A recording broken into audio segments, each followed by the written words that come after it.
Bienvenue dans les Mémoires du Mythe, un podcast audio dédié à l'horreur et au JDR. Ce format est produit par l'équipe de Globtopus et est permis grâce au tipeur. Installez-vous confortablement et si possible, mettez un casque. L'aventure démarre. Mon cher Lucas, tu vas donc au barbier avec ton ami, on peut le dire, Jackson Elias. Donc rapidement, il pose 2-3 questions à des passants en allemand et puis vous arrivez finalement à un barbier qui a on sent qu'il y avait un âge d'or de ce barbier mais qu'il est passé. Et donc il fait bon, j'espère qu'il va pouvoir attraper tout ça. Ouais, me faites pas peur comme ça. Déjà que je stresse un petit peu pour ce soir. J'ai pas envie que. Stressez pas. Enfin, faut pas stresser. C'est pas. Non mais Célia, elle sait bien parler. Voilà, Raymond, il est cultivé et tout. Vous, j'en parle même pas. Je veux dire, on est d'accord. De nous quatre, je suis un petit peu le. Vous avez compris ce que je veux dire, quoi. Oui, j'ai compris, mais je pense pas qu'il faille tout de suite répondre à ces obligations sociales. Vous savez, c'est surtout vous qui reflétez ça, en fait. Je pense que on l'a vu hier. Quand on a vu Erlsberg, je ne pense pas qu'il vous a méprisé ou quoi que ce soit. C'est vrai ? Non, je ne pense pas. Au contraire, il a voulu vous aider. Parce que vous exprimiez cela, pardon. Il faut avoir confiance en vous.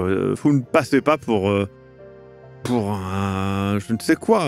Vous prenez conscience que vous avez la même valeur que les gens que nous allons voir. C'est certain. J'essaie de penser à ça, mais je vous cache pas que ça va pas être évident. Hein. En plus, c'est un milieu dont on entend parler dans les films ou les revues, ce genre de choses. Là, d'y être et de... Parce qu'on est quand même là pour un travail et j'ai pas envie de passer pour une cloche, quoi. Vous ne passerez pas pour une cloche. Allez. Et du coup, il commence à parler en allemand avec le mec, il lui demande un truc. Bon, clairement, ça va pas être magique. Mais du coup, il te soigne, il met une sorte de pierre d'Alain ou quelque chose comme ça sur les quelques blessures qui se réouvrent hein, nécessairement. Du coup, elles étaient cicatrisées à peine d'hier. Et tu as une allure à peu près correcte, honnêtement, franchement.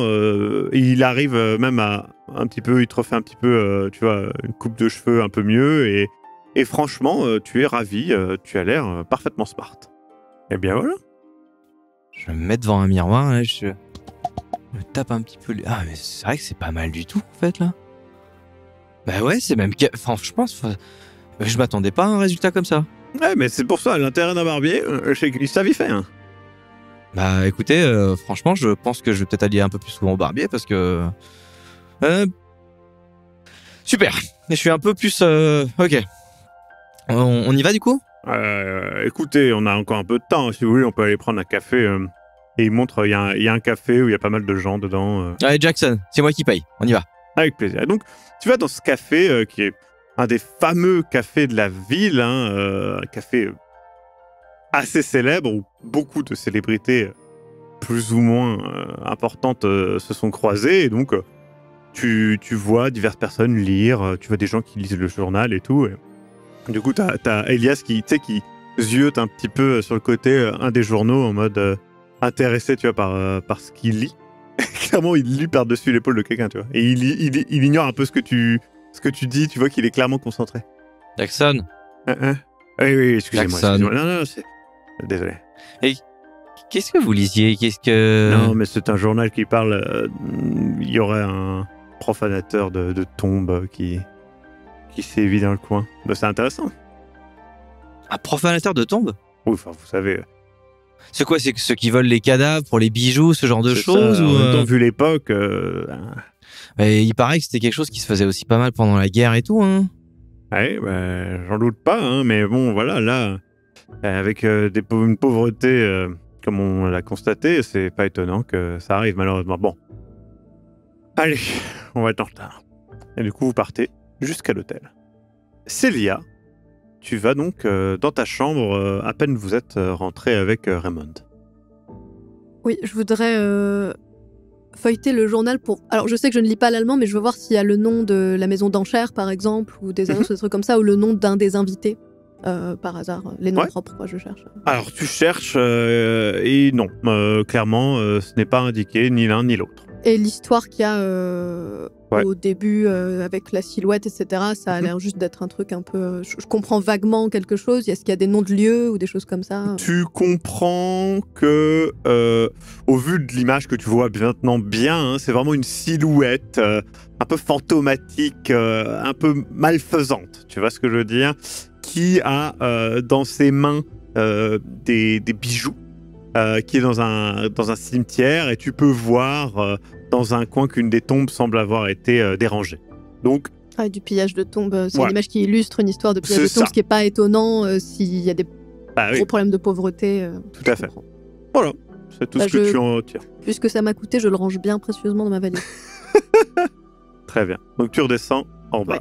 Vous vous retrouvez donc dans le hall de l'hôtel. Après, vous êtes préparé, pouponné et apprêté pour une belle soirée. Vous voyez que Luca a une allure bien plus smart que la veille. Ces quelques cicatrices sanguinolentes sont maintenant de simples cicatrices presque disparues. Et puis même, il a une coiffure rafraîchie, dirons-nous. Donc, il en est plutôt fier, vous le voyez. Alors, en vrai, c'est dites-moi, alors. Un nouvel homme. Moi, j'en chéris. Non, en vrai, c'est, je me sens vraiment mieux comme ça, parce que c'était... Oh, ça empêchera pas aux gens de la haute de te cracher dessus dans ton dos. On sait pas, ils auront peut-être pas de commentaires là-dessus. Après tout, ils sont là pour faire des affaires aussi. Ils le feront pas face à nous, ça c'est sûr. Sache, mon cher, que le plus important, c'est l'image que tu reflètes. Je suis bien d'accord. Vous sentez une certaine complicité entre Elias et Luca. Et Elias reprend un air un peu plus grave. Il fait, bon, du coup, quel est le plan? Puisque nous sommes 4 enchéreurs, avec un budget commun, malgré tout. Donc, il ne faudra pas faire n'importe quoi. Écoutez, je pense que nous devons nous concentrer malgré tout sur les 2 objets, cette épée étrange et puis ce pamphlet. Maintenant, on reste sur le... Vous parlez du petit sac, non? Oui, du petit sac aussi. Ouais. Bon, $5, c'est vrai qu'on peut commencer. 5 livres, mais c'est secondaire pour l'instant, je pense que... Ah oui, c'est vrai que c'est des livres. Oui. Est-ce que Sir Martin nous a donné un budget limite? Il te donne clairement... Enfin, il te regarde et il fait... alors, pour être honnête, le budget est relativement vaste, mais je pense que plus on le maintiendra bas, plus nos relations avec Sir Martin seront de qualité. J'entends bien, mais je n'ai pas trop idée de à combien ce genre d'enchères peuvent monter. Donc, pour être honnête, il a ouvert un premier versement de 2500 livres. Combien? Putain, ça fait... 2500. Bon, il a dit qu'il les voulait en même temps, donc je présume qu'il est quand même prêt à mettre le prix. Oui, mais ça peut monter. D'ailleurs, ça se passe comment, genre de choses comment on a les petits cartons, on les lève, on est plusieurs dans la pièce en même... Enfin, je ne sais pas, je ne suis jamais allé à cette enchère-là. Mais vous en avez fait d'autres? J'ai déjà vu des enchères, oui. Écoutez, on va tout découvrir. Allons-y, on verra bien. Du coup, vous partez tranquillement, vous rejoignez donc Hausberg House, et clairement, vous voyez que le lieu a été un peu plus préparé. Vous êtes immédiatement accueillis par Sven. Hi. Il te regarde et fait toujours pas d'endroit, malheureusement. Oui. Bonsoir. Rentrez. Nous serons ce soir au premier étage dans la salle verte. Et donc, vous rentrez dans le bâtiment, vous voyez, donc vous montez le grand escalier. Déjà, en arrivant donc au premier étage, sur votre droite, vous voyez qu'il y a des toilettes qui vous sont présentées. Et puis, devant vous, il y a donc 2 grandes portes, une porte dorée, une porte verte, et derrière vous, il y a une porte bleue et une porte marron. Et il y a plein d'autres petites portes qui, elles aussi, ont un code couleur qui est répercuté sur la porte. Et donc, vous comprenez qu'en fait, il y a 4 chambres de vente. La chambre verte, la chambre dorée, la chambre bleue, la chambre marron, et ainsi que 4 chambres de préparation liées, et bien évidemment, aux chambres. Donc, on vous amène tranquillement aux alentours de la chambre verte. La porte est grande ouverte, et le premier étage est en fait une grande exposition. Alors que vous arrivez, vous voyez que vous êtes parmi les premiers arrivés. Clairement, vous êtes arrivé en avance pour ne pas arriver en retard, ce qui est une bonne idée. Et donc, dans cette petite salle ouverte où sont disposées les œuvres d'art, vous voyez des grands tableaux. Il y a 3 grands tableaux disposés sur des pans de murs. Le premier est vraiment un grand tableau qui présente 2 hommes dans une étrange forêt, qui regardent une lune dans un ciel de crépuscule. Et donc, vous la regardez assez attentivement, presque poliment, parce que vous avez un peu, pas une inquiétude, mais le besoin de paraître intéressé. Et du coup, vous entendez quelqu'un qui arrive derrière vous, qui sortait de la salle pendant que vous regardez, et qui commente à côté de vous. Ah, j'adore, hein. Ça, c'est Friedrich, hein. C'est un autoportrait assez intéressant. Le romantisme allemand, c'est quelque chose, hein. C'est sûr qu'un siècle après, on se prend à être un peu nostalgique de cette époque, non? Vous ne trouvez pas? Vous appréciez? Bah, j'apprécie, oui, j'apprécie. Et donc, vous voyez face à vous un homme qui est plutôt à l'aise, qui parle plutôt tranquillement, qui a l'air de savoir de ce qu'il parle. Il est clairement américain au vu de son accent. Et donc, il a la quarantaine.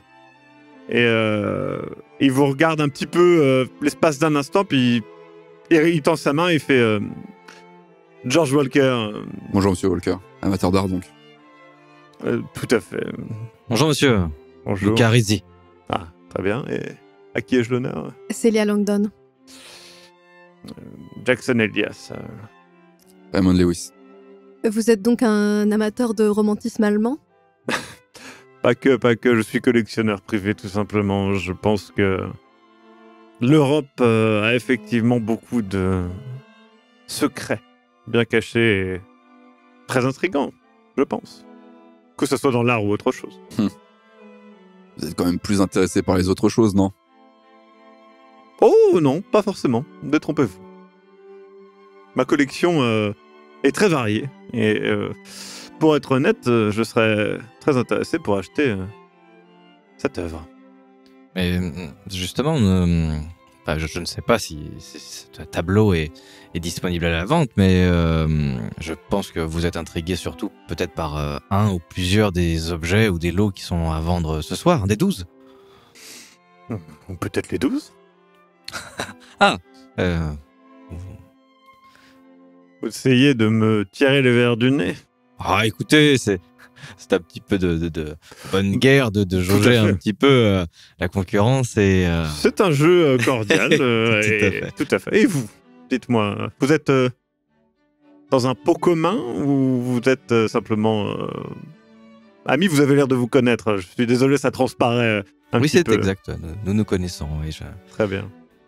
Un intérêt donc commun ou... L'archéologie est une passion que nous partageons tous. Donc, D'accord.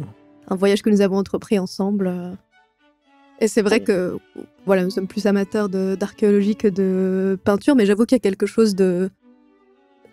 Il y a quelque chose de presque magique dans ce paysage, honnêtement. La brume, l'impression qui s'en ressort. Je crois que effectivement c'est... Je ne crois pas dire de bêtises en disant que nous voyons là effectivement Friedrich qui s'est donc représenté avec son élève, je crois, ou ou son maître. J'avoue que je ne sais plus l'histoire. Je confonds un petit peu tout. Mais c'est intéressant. Hein. Et comme je disais, en un siècle, c'est fou comme les choses évoluent. Mais imaginez-vous, dans un siècle où nous serons, je veux dire, la technologie. Nous avons maintenant des avions, on traverse l'Atlantique en bateau. Mais même au niveau de l'art, après, bon, je suis plutôt philistine, mais nous étions au musée aujourd'hui avec mon ami Raymond et nous avons vu cette peinture de Klimt. Ah oui, Klimt, oui. Ah, c'est osé. C'est moderne. C'est osé. C'est moderne, c'est le terme, oui, c'est assez osé. Je suis étonné d'ailleurs que ça soit bien exposé comme ça. C'est vrai que ce n'est pas du goût de tout le monde, dirons-nous. Mais nous ne savions pas à quoi nous attendre et entre ça et l'exposition qui était là, avec les têtes, ces têtes en métal qui sont exposées dans ce musée actuellement, c'est vrai que pour nous c'est. Ah, vous aussi. Et là, vous entendez une voix qui est à côté, qui arrive, et donc vous voyez un homme un peu l'air ahuri, un fort accent français, qui fait « Vous êtes aussi intéressé par la tête ?» Non, on parlait des têtes de Messerschmitt qui sont exposées après, au Belvédère. C'est vrai que le lot numéro 5, si c'est celui dont vous parlez, le crâne est intriguant. Ah non, pas ce vulgaire crâne, non. Je parle de la tête de laiton, qui... La tête du XIIIe siècle. Oui, tout à fait. Passionnant. Je me suis désolé, je ne me suis pas présenté. Michel de Borsavin. Enchanté, monsieur de Borsavin. Célia Langdon. Luca Rizzi. Raymond Lewis. Enchanté. Elias Jackson. Et du coup, vous êtes intéressé par cette tête qui a, il me semble, des symboles gravés, non? C'est ça Oui, cette tête, c'est source de multiples savoirs, de multiples histoires. Je suis moi-même... je suis médium.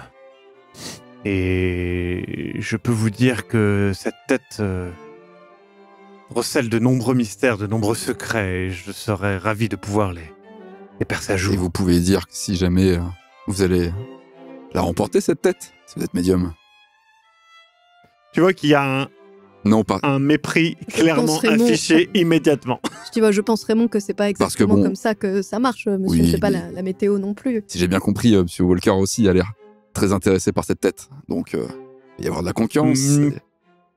Pas spécialement la tête. Pour être honnête, je pense... Enfin, elle est intéressante, mais je pense qu'il y a des lots plus intéressants. Plus intéressante? Il a un peu choqué, Michel.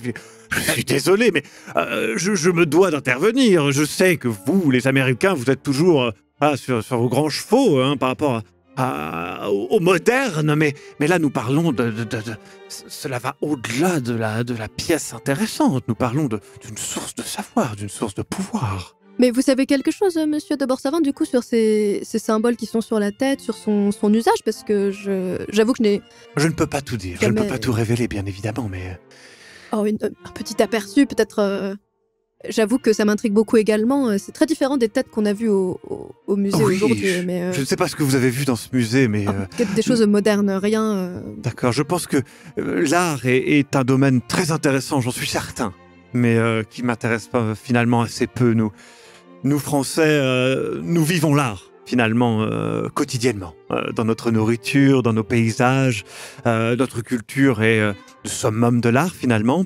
Et c'est vrai que, voilà, je ne pourrais vivre sans l'art, bien évidemment, mais de là à dépenser de l'argent pour en avoir, je veux dire, ma simple maison est une œuvre d'art à part entière. Vous vivez Moi, je vis aux alentours de Toulouse.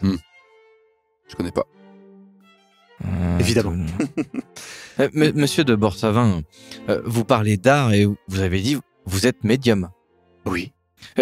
Vous avez un avis sur le lot numéro 10? Vous savez, les bâtons de Yin Jing? C'est un très bon outil de divination, effectivement, utilisé en Asie, notamment en Chine, mais c'est effectivement...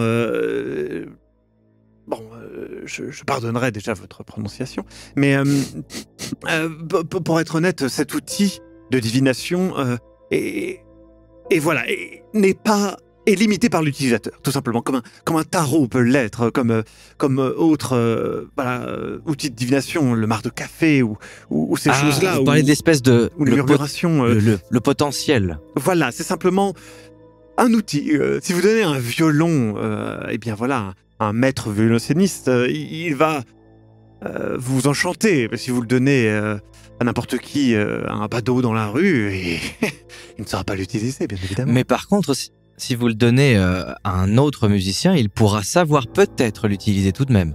Ah oui, tout à fait. Mais alors, donc vous disposez de pas mal d'informations sur tous ces objets.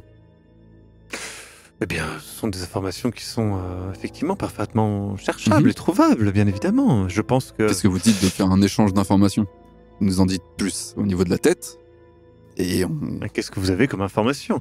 Parce que je suis désolé, monsieur... Comment déjà?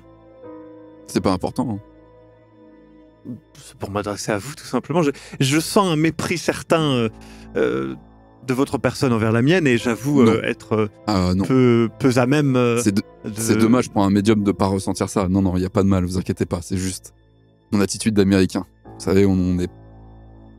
Tous les Américains se comportent comme ça. C'est normal, c'est dans leur sang.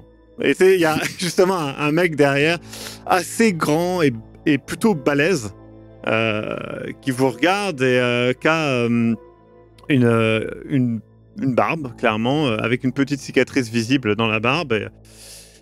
Monsieur le comte?